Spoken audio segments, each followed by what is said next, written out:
Morning guys.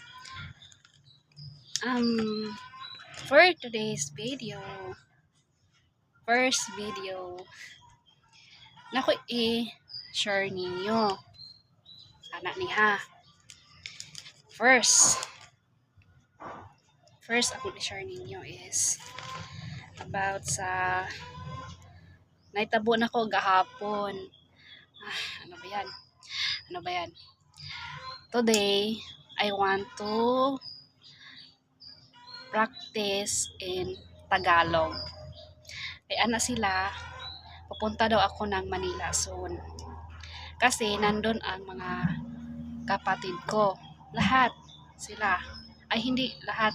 Parang apat na lang sila doon. Ayan, magpa-practice tayo ng Tagalog. Huwag niyong i-judge ha. Hindi ako marunong ng Tagalog kasi Bisaya ako. So ngayon guys,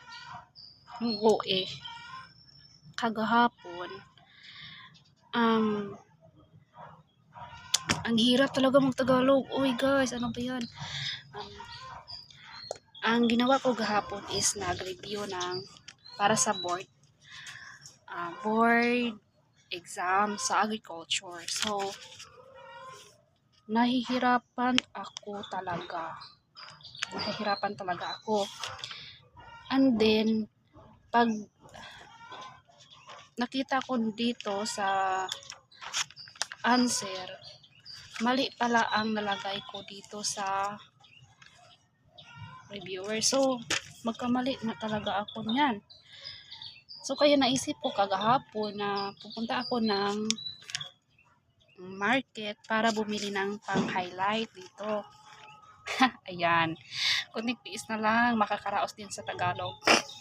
Nakakahiya. So, ayun. Tapos,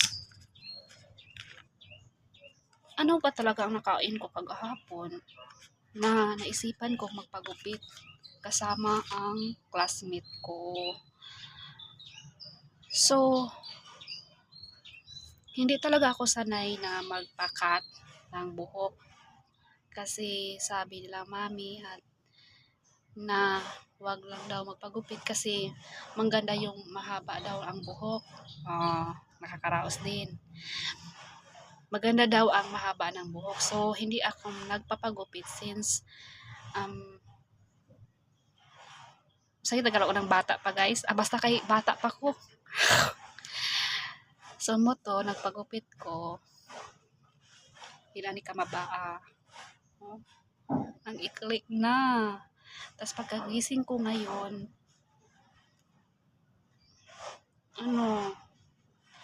nabaguhan ko sa kong buhok.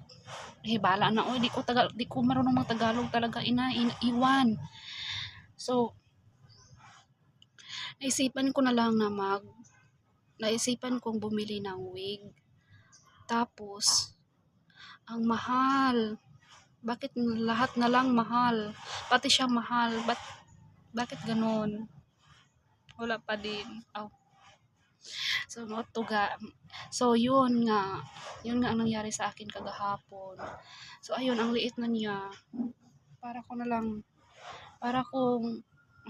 iwan. Pero okay lang. Kasalanan ko naman.